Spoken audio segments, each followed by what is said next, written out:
Hello everyone, welcome back to my channel. This is Story Time with Dianne Cook. Today's story is I Am Albert Einstein by Brad Meltzer.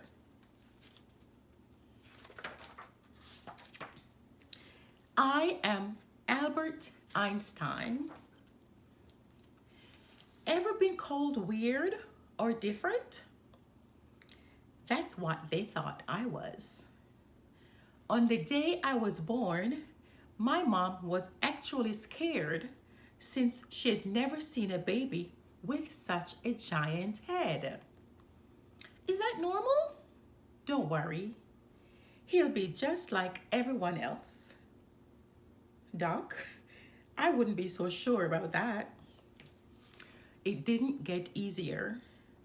I did things my own way, in my own time. I didn't speak until I was 3 years old. And when I did, my speech was so odd, our maid used to call me Der de Perte. What's Der de Perte mean? The dopey one. Some say I took longer to speak because I didn't think in words. I thought in pictures. Even when I did speak, I practiced each sentence in my head, silently moving my lips and whispering to myself until I had every word right. When I was little, my cousins ran around and played games outside. I liked playing alone. I did puzzles, fed the pigeons, or just watched my toy boat sail in a water pail. When they saw me, other people called me Father Boar, Goody Goody. What are you doing, Albie? Watching it sail. That's it? It helps me think. I like thinking. But the biggest moment in my young life came when I was 4 or 5 years old and sick in bed. To cheer me up, my father brought me a compass. Explorers use it to help find their way. What's it do? You'll see. I was fascinated by how the compass worked. No matter which way my father turned it, its needle always pointed north. What if I turn it this way? It'll point north. What if I put it upside down? It'll point north. What if I'm the one who's upside down? North.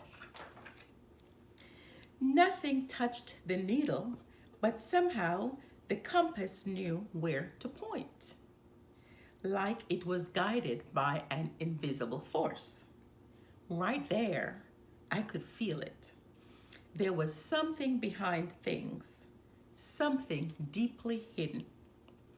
The world, the stars, even outer space with all its planets. The whole universe had its own order. That compass made a deep and lasting impression on me. It showed me that life has mystery. The universe has mystery, and it made me curious. Why did the universe behave the way it did? By the time I was 9 years old, I would make complex structures with my blocks and tall houses of cards. It took persistence and patience, but I never gave up. My sister would watch as I would build them 14 stories high. It's gonna fall. No, it won't. The structure is just right. I would even see the structure in music as I played my favorite instrument, the one that always helped me think, the violin. Today, people say I was a genius, but back then, Teachers thought I was a daydreamer. One even told me, Albert Einstein, you'll never amount to anything. You are a foolish dreamer. But there's nothing foolish about dreaming big and being curious. When I was in sixth grade, on Thursday nights, a medical student would come to our house for dinner. His name was Max Talmud. He used to bring me books. Here's one about something called geometry. Like the compass, that geometry book changed my life. By the time I was 12, I was doing all different kinds of math, like geometry and algebra. By 15, I was onto something called calculus. That means the boy was smart. He already knew more than I did, and I was in medical school. Can't you see? Math has its own logical structure, just like music and my awesome hair. Soon after, I mastered the entire math curriculum. Did that mean I always did well at school? Ask my father. He got good grades and a few bad ones. That's right. Even Einstein got bad grades. In college, he flunked a course in physics, the study of matter and energy. You got the lowest grade in the class. Go to your room. I was bored. You do know I'm going to invent the theory of relativity, right? I never stopped thinking about how things work. As I got older, I even replaced my toy sailboat with a real one. When the wind stopped blowing, I scribbled notes in my notepad. When it picked up again, I continued sailing. You really like boats, don't you? They help me think. I like thinking. My thinking and curious nature eventually led me to the patent office in Bern, Switzerland. My job was to examine new interventions. But sometimes I would start thinking about my own scientific theories. Whenever my boss walked by, I would hide my ideas in my desk drawer. What are you working on? Work. You sure? Absolutely. But even I didn't know I was in the verge of my greatest breakthrough. I was 28 years old, just sitting at work as the thought occurred to me. When a person falls, like a man falling off a roof, he doesn't feel his own weight. Close your eyes. You can picture it too. As the man falls, if he opens his pockets, everything inside floats there next to him. That may sound weird or different, but for me, it was the happiest thought of my life. Why? Because it sparked an idea that helped me link motion with gravity. Gravity is the force in the universe that keeps us from floating away. It took me 8 years of hard work, 8 years of asking hard questions to figure it out, but I did.